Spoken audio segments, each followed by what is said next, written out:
Welcome to China in Context, the bi-weekly podcast from the SOAS China Institute in London. I'm Howard Zhang, standing in for our usual host, Duncan Hewitt. Around the world, young people are facing growing uncertainties, from high unemployment, slowing economies, to rising living costs, and difficulties in forming and supporting traditional families. In China, especially in the post-COVID era, these pressures have given rise to a social phenomenon, a wave of online expressions that reflect both young people's frustration and humor. Phrases like Nei Juan or Involution or Tang Ping, meaning lying flat, have become rallying cries for a generation questioning what success really means. Fresh graduates often vented their anger online, complained about sending out hundreds and hundreds of job applications and getting zero reply. Others lamented the fact that even the most pitiful job of food delivery on bikes is hard to come by now. To help us understand more about these youth trends and what they reveal about China today, I'm joined here by Dr Yuan Zhong, a researcher at SOAS, whose research focuses on young people in China, exploring themes from work, family life, to gender politics. Yuan has recently returned from fieldwork in China and brings first-hand insights into how young people are navigating a changing society. According to her, nowadays, not only the fresh grads, even the highly accomplished young are worried. So Yuan, why don't we start by telling our audience your recent trip to China? I heard you have some very interesting discoveries. Yes, I just returned to London, so I would like to share a very personal experience from an academic conference I attended at a top university in China. I believe it can vividly set the context for our discussion today. I was invited to give a presentation on Chinese marriage and family through the lens of gender and sexuality. However, after my presentation, in my private conversations with the audience, most of them were PhD students from leading universities in China. The questions they asked were not related to my research. Instead, they expressed their anxiety about their job opportunity after completing their PhDs. So they asked me to share something about job market in the UK, in China, because I have finished my PhD and they assume I might have more experience. So to be honest, it was difficult for me to respond properly. So they're not interested in the topic you were talking about. They don't care about the real research. They just wanted to know how to find a job. Exactly. They were not interested in intellectual exchange. They just wanted to discuss about the job markets, job opportunities. So, I could only finish our conversations like saying, okay, everything will be good, be okay in the end. So that was the only way I can finish our conversations because to be honest, later at the conference dinner, I also got the chance to talk with many prestigious professors and early career scholars in China. The more we discussed, the more we agreed on the growing difficulty of finding, good, stable, well-paid jobs in contemporary China, about competition, jobs, educations, all these kind of things that were central to our discussions. So what did they say was the reason for this difficulty now in China? I think it is very necessary, to refer to some official figures about the realities, for the young people in China. So according to the data released by the National Bureau of Statistics, 12.2 million university graduates entered the job market this year. However, the jobless rate for the young people, aged from 16 to 24, excluding students, were 18.9% in August and 17.7% in September. So we can imagine that the picture, according to the statistics, that's what many young people are going through in China right now. Nearly 1 in 5. Yeah. So And how that's a conservative government number. Yeah, exactly. This is the official figures, So in my private conversations with the scholars, also PhD students, we had a lot of discussions, on Nei Juan, the popular concept in contemporary China, also and the Tang Ping. So yeah, exactly. Is that the reason why they're saying there's so many jobless, or is there any other reason they gave?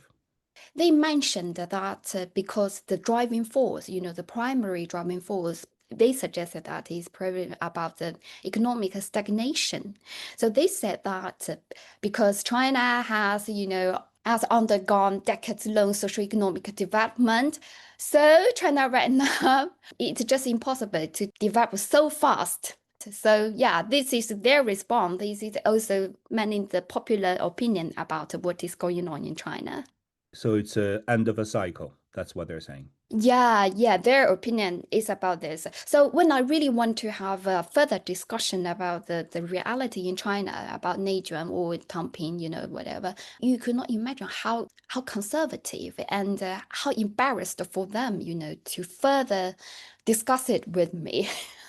Well, before we jump on that, maybe we should explain to some of our audience what Nei Juan actually means, or Tang Ping later, because Yeah. you and I, we totally understand what Nei Juan means. I think we even have an English translation called involution, but not all of our audience may be familiar with the term. So let's start from the definition of Nei Juan. So in 2020, Nei Juan was considered one of the top 10 Chinese buzzwords.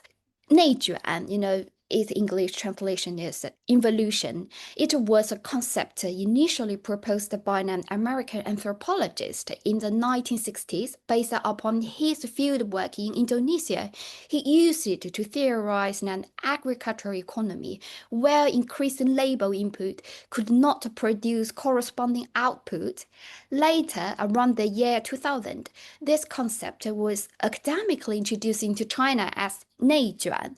So it was in 2020 that, Nei Juan became popular as a social discourse among the young people to really highlight the competitive, situations and the high pressure conditions where harder work no longer leads to better outcome in the Chinese context. Again, did you ask people why? Because that's always going to be my first question to anyone. Why is this happening? I ask them for their, personal or other kinds, all kinds of explanation about Nei Juan in China. What they said is that evolution Nei Juan has been rooted in Chinese society because China is a country with long history of examination-oriented system.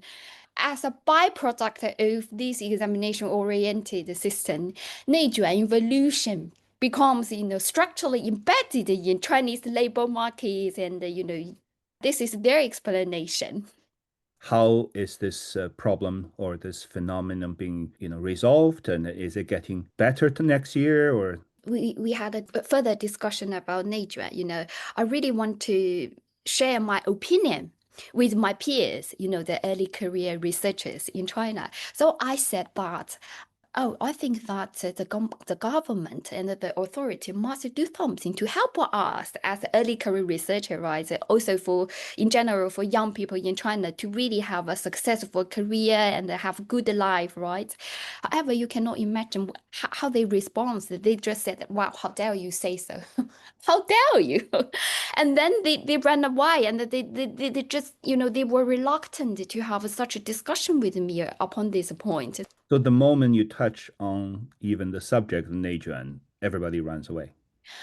They just say that Nei Juan, obviously it is Nei Juan, and we could do nothing but accept it. So because the reality is like this, they use Nei Juan as a very social discourse, like a catch-all phrase, umbrella term, to cover so many things that deserve more, public discussion and academic attention. So every fault in China now is because of Nei Juan. And when you ask exactly what Nei Juan is, everybody runs away. Let's put it like this. They may leave it open. That's a really interesting observation. And of course, when all those young people can't find jobs, difficult to make a decent living, can't start a family, can't do anything. Some of them, I guess, choose to move on to the next term. That's what, our next term comes. It's called Tang Ping or lying flat. Can you enlighten us more about this term too? So first of all, I would really like to highlight to start with the definition of Tang Ping lying flat. Unlike Nei Juan, which is a concept proposed by a Western scholar and later introduced into China, Tang Ping is exactly a local term that emerged in China and became widely used among the young people themselves. So its emergence and the popularity has strong grassroots and online background. So it has nothing to do with Western scholars. The two words, tang is to lie down Yeah. and ping is flat. Look at those two words for its own sake. It just means somebody's basically not willing to do anything. That's it. I'm just not doing it. Yeah, yeah. So on the surface, that I mean, especially the English translation is lying flat or lie Mhm. flat. It appears that the young people wanted to slack off through lying flat. However, what I would like to argue that it reflects that they wanted to disengage and distance themselves from the competition we just mentioned, like a nature. And so after Or real the impossible competition, you mean? I mean, irrational over competition. They have realized the reality, so their efforts bring little or even no change to their lives. So they have a sense of frustration, encourage them to dumping, as it is the most realistic response to the realities, what we just discussed. One question, of course, comes to mind. In the UK, for example, in many Western countries, in Canada, in places, a young person cannot find a job and is really on hard times. There may be some, whether it's a social welfare or a social benefit, there will be some money for them to be able to support themselves. But in China, that system is gone, isn't it? Yeah, exactly, exactly. So in the UK, we have, I mean, for the jobless, they have a public fund, at least they can survive, right? Their survival won't be an issue, right? However, in China, that China doesn't has a well-developed welfare system. So you are exactly at the point that how many people can tamping and who can tamping in contemporary China if, so in my opinion, to be honest, I would suggest that Tang Ping, is young people's resistance to the Neighbor reality because they can do nothing. How many people can actually afford to campaign? I think the answer is quite clear, in my opinion, that only the socioeconomically, advantaged, privileged people can really, materially, practically dumping. I'm afraid many young people, they must get involved into the Neighbor reality. I saw a footage on a Chinese social network. A young man in his early 20s riding bikes doing food deliveries for up to 15, 16 hours a day. And he still found it difficult to support his own living. So he actually cried out in front of his mobile phone and shouted, "What do I need to do? What do I need to do to survive?" That attracted millions and millions of hits. And I guess that's a example of people who can't afford to campaign. It is really meaningful to rethink about what does survival mean in contemporary China, because China has fantastic social economic growth over the past decade, right? So yeah, it appears like survival is no longer a very serious social issue. However, the reality suggests that survival perhaps remain, the top priority, in our daily life. For many of the young, except maybe for the smart. Exactly, exactly. As we can see that the official figures have suggested, how many people, how many young people are still, jobless. Some Western scholars are arguing this is because of a structural issue with the Chinese economy. It's a system issue.